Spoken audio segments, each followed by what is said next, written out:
नमस्कार, आपका स्वागत है। दोस्तों, आजकल कई लोग ऐसे हैं जो कि अपने आप को बर्बाद करने में लगे हुए हैं, क्योंकि कुछ लोग दान करते वक्त ऐसी चीजों का दान कर देते हैं कि जिनका दान नहीं करना चाहिए। और श्री कृष्ण भगवान जी कहते हैं, जो भी व्यक्ति इन 7 चीजों को दूसरों को देते हैं तो वह व्यक्ति अपने आप को बर्बाद कर रहा है, अपना भाग्य खराब कर रहा है। अगर आप भी इन 7 चीजों में से किसी दूसरे की भलाई के लिए उसे दे रहे हो तो समझ लो आप अपनी जिंदगी को बर्बाद कर रहे हो।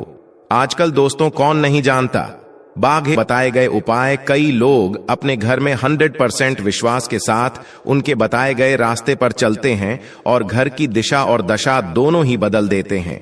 आजकल इंसान ही अपने पैरों पर कुल्हाड़ी मारने लगा है, अर्थात कहने का मतलब यह है कि खुद ही गलती करता है, फिर कहता है, हे भगवान, तुमने मेरे साथ ऐसा क्यों किया। ऊपर से भगवान को दोष देने लगता है। और आप भी यह गलती अपने घर में कर रहे होंगे। कभी आपके घर में नेगेटिव ऊर्जा का आना शुरू हो गया होगा, और जब हम इस तरह के काम करते हैं घर में तो घर की दशा और दिशा दोनों ही बिगड़ जाती है। दोस्तों, भूल कर भी इन 7 चीजों को किसी को भी ना दें, नहीं तो आपको सड़क पर आने में कुछ वक्त लगेगा। भगवान श्री कृष्ण के अनुसार मनुष्य को अपने घर की चीजें भूल से भी दूसरों को कभी उधार में अथवा भेंट में नहीं देनी चाहिए। इन चीजों के साथ ही घर से लक्ष्मी भी चली जाती है। हमें बचपन से ही सिखाया जाता है कि दूसरों की मदद करने से, दूसरों को दान देने से मनुष्य को पुण्य मिलता है। भगवान श्री कृष्ण के अनुसार जो मनुष्य अच्छे कर्म करते हैं उन्हें उसका अच्छा फल ही मिलता है। परंतु कुछ चीजें ऐसी होती हैं जो आपको भूल से भी दूसरों को नहीं देनी चाहिए, क्योंकि ये चीजें अगर आप दूसरों को देते हैं तो इन चीजों के साथ आपके घर की सुख समृद्धि भी चली जाती है, क्योंकि इन्हीं चीजों के साथ आपके घर की शांति सुख समृद्धि जुड़ी हुई होती है। अगर ये चीजें आप दूसरों को दे देते हैं तो आपको दरिद्रता का सामना करना पड़ सकता है। कई लोग कहते हैं, ये हमारा घर वास्तुशास्त्र के अनुसार चलना चाहिए। अगर जो व्यक्ति वास्तुशास्त्र के अनुसार नहीं चलता है तो उसके घर में बर्बादी के लक्षण दिखने लग जाते हैं। आपको बर्बाद नहीं होना है, आपके घर को बचाना है। आपके घर में रहने वाले हर सदस्य ठीक रहे। रसोई घर में ये गलती मत करना कभी। और ईश्वर कहते हैं कि जो भी व्यक्ति अच्छे तरीके से पूजा पाठ करता है उसे मैं स्वीकार करता हूं, उसकी हर मनोकामना को मैं पूरा करता हूं। वीडियो में आगे बढ़ने से पहले अभी ही वीडियो को लाइक कर और नीचे कमेंट बॉक्स में लिख दो, सच्चे दिल से जय महालक्ष्मी। दोस्तों, विष्णु पुराण में इन चीजों का उल्लेख किया गया है। इन चीजों का संबंध मां लक्ष्मी से माना जाता है और हम सभी जानते हैं कि मां लक्ष्मी का हमारे जीवन में कितना अधिक महत्व है। जिसे घर पर मां लक्ष्मी की कृपा होती है वहां पर सदैव धन, वैभव, सुख, शांति का आगमन होता है। अगर महालक्ष्मी किसी कारणवश रुष्ट हो जाती है तो घर से सुख, संपत्ति और वैभव भी नष्ट हो जाता है। इसलिए आप यह ध्यान में रखें कि अपने घर में मौजूद ऐसी चीज है जिनका संबंध मां लक्ष्मी से है, दूसरों को कभी उधार ना दें।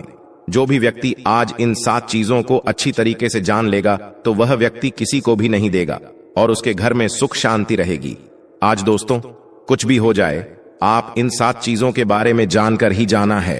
व्यक्ति चाहता है कि उसके जीवन में सुख शांति बनी रहे और घर पर धन का अभाव न रहे, लेकिन केवल मेहनत करने से व्यक्ति की यह चाहत पूरी नहीं होती है।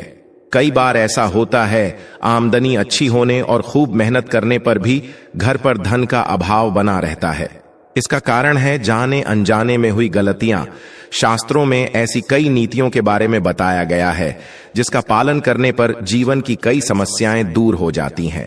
दोस्तों, इतना ही नहीं, इन नीतियों का अनुसरण करने पर घर परिवार में सदैव खुशहाली बनी रहती है और मां लक्ष्मी की कृपा से कभी पैसों की कमी नहीं रहती है। गरुड़ पुराण, जो कि हिंदू धर्म का महत्वपूर्ण ग्रंथ माना जाता है, इसमें ऐसी कई बातों का उल्लेख मिलता है जो कि गरीबी और दरिद्रता का कारण बनती है। अगर आप इन कामों को करते हैं तो आज ही इसे छोड़ दें, वरना कई तरह की परेशानियां झेलनी पड़ सकती है। अब यहां पर कुछ दोस्त ऐसे भी होंगे जो हमारी बातों को हल्के में लेंगे, क्योंकि उन्हें वास्तुशास्त्र का ज्ञान नहीं है। इस पर एक कहावत भी प्रचलित है कि बंदर क्या जाने अदरक का स्वाद। अर्थ ये है, कोई भी व्यक्ति वास्तुशास्त्र के बारे में नहीं जानता है तो फिर इन उपायों में या वीडियो देखने व विश्वास ही नहीं करता है। इसलिए सही सटीक 100% जानकारी के साथ में जानने के लिए इस वीडियो से जुड़ जाना दोस्तों। वीडियो को आगे बढ़ाते हैं। आपके पास अभी जितने भी काम हैं उनको साइड में रख दीजिए। ध्यानपूर्वक जो आपको बताया जा रहा है उसे देखिए और सुनिए। ये सबसे पहली चीज है पत्नी के गहने दोस्त। स्त्रियों के आभूषणों को मां लक्ष्मी का प्रतीक माना जाता है। सुंदर आभूषणों से सुशोभित स्त्री मां लक्ष्मी के प्रतिबिंब की तरह दिखाई देती है। इसलिए जब भी हम गहने खरीदते हैं तो सबसे पहले मां लक्ष्मी के सामने रखकर उनकी पूजा करते हैं और इसके बाद ही उन्हें पहनते हैं। घर की स्त्रियों को घर की लक्ष्मी माना जाता है। उनके गले में आभूषणों का होना सुख समृद्धि को दर्शाता है। इसलिए अपने पत्नी के गहने कभी किसी को उधार में या दान में या दूसरों को इस्तेमाल के लिए कभी देने नहीं चाहिए। खासकर सुहागिन महिलाएं अपना मंगलसूत्र, पायल और बिछिया कभी किसी अन्य महिला को इस्तेमाल के लिए ना दें। इससे घर की बरकत और भाग्य भी उन गहनों के साथ चला जाता है और माता लक्ष्मी अत्यंत रुष्ट हो जाती है। इसलिए अपने घर में सुख समृद्धि बनाए रखने के लिए इन गहनों को दूसरों को इस्तेमाल करने के लिए ना दे। दोस्तों, कई महिलाएं तो ऐसी भी होती हैं जो कि अपने गहने पसंद नहीं आती हैं और दूसरी महिला के गहने की शैली और बनावट पसंद आती है, जिसके कारण महिलाएं अपने गहने पहनने के लिए एक दूसरे से बदलाव कर लेते हैं। परंतु दोस्तों, ऐसा करना मतलब है कि आप अपने से मां लक्ष्मी जी को रूठ कर रहे हो और घर से बाहर भेजने की तैयारी कर रहे हो, क्योंकि आभूषण या गहने महालक्ष्मी जी का प्रतीक होता है और आपके अपने गहने ही आपको पहनने चाहिए। किसी को भी दूसरे के गहने नहीं पहनने चाहिए। दूसरी चीज है जादू। दोस्तों, जादू जो सफाई के लिए काम आता है, हमारे घर से नकारात्मक ऊर्जा को दूर करता है, उसे मां लक्ष्मी का प्रतीक माना जाता है। ऐसा माना जाता है कि झाड़ू में मां लक्ष्मी का निवास होता है। इसलिए अपने घर की झाड़ू कभी किसी को उधार में या उपयोग के लिए ना दे। अगर झाड़ू खराब हुई है तो उसे किसी प्रवाहित जल में बहा दें, लेकिन उसे किसी को उधार में ना दे या कचरे में ना फेंके, क्योंकि अगर आपके घर की झाड़ू कोई दूसरा उपयोग करता है तो इसका असर आपके घर की सुख शांति पर पड़ता है। इसके साथ यह भी बात ध्यान में रखें कि दूसरों के घर की झाड़ू का अपने घर में कभी प्रयोग ना करें, क्योंकि ऐसा करने से उनके घर की नकारात्मक ऊर्जा आपके घर में आ सकती है। आपको हमेशा झाड़ू को छिपाकर रखना चाहिए। इसे ऐसी जगह रखें जिससे बाहर से आने वाले व्यक्ति की नजर इस पर ना पड़े। यदि आप झाड़ू को खुली जगह पर रखते हैं तो घर में वास्तु दोष लग सकता है। इसके साथ ही आपको टूटी हुई झाड़ू को भी घर से तुरंत बाहर निकाल देना चाहिए। लेकिन आपको इस बात का ध्यान भी रखना चाहिए कि कभी भी झाड़ू को बिस्तर के नीचे नहीं रखना चाहिए और इसे किचन में भी नहीं रखना चाहिए। इससे आपके परिवार के लोगों के बीच लड़ाई झगड़े बढ़ सकते हैं। आपको इस बात का ध्यान रखना चाहिए कि झाड़ू पर कभी पैर नहीं लगाने चाहिए। यदि आप झाड़ू को पैर लगाते हैं तो यह माता लक्ष्मी का अपमान करने के समान होता है।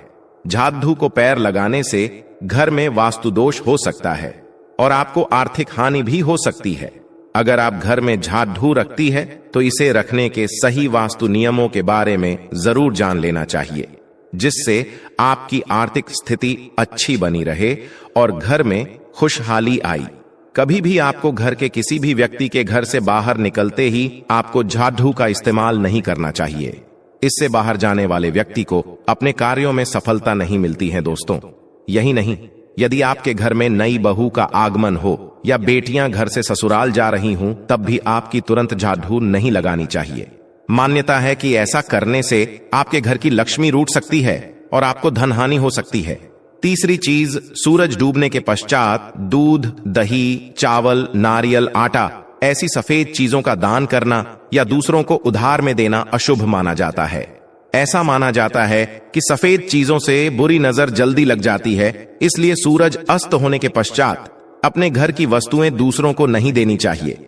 इन चीजों को दान करने से आपके घर की सकारात्मक ऊर्जा कम हो सकती है।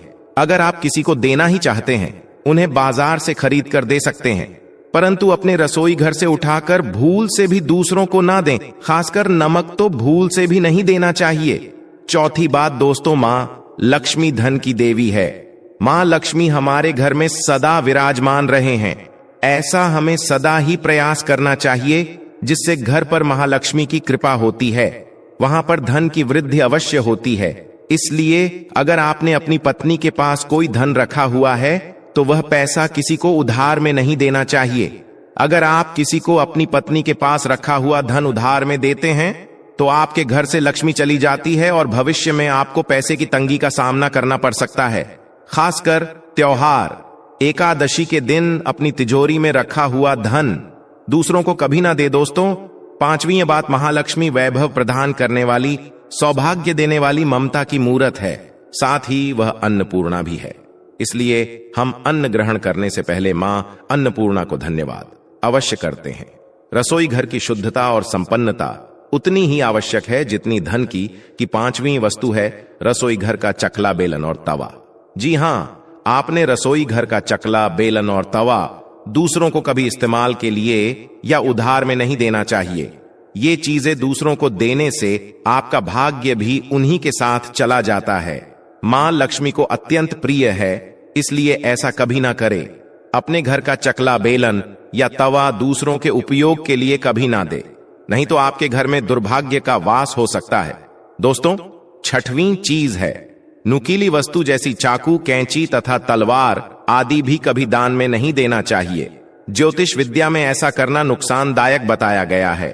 माना जाता है कि नुकीली वस्तुओं का दान करने से परिवार की सुख शांति भंग होती है। इसके अलावा घर के सदस्यों के बीच तनाव बढ़ने के साथ और रिश्ते खराब होने की भी आशंका रहती है। कई बार लोग अन्य चीजों के साथ स्टील के बर्तन भी दान में देते हैं, लेकिन ज्योतिष शास्त्र के अनुसार स्टील के बर्तनों का दान करना हमारे घर के लिए अशुभ हो सकता है।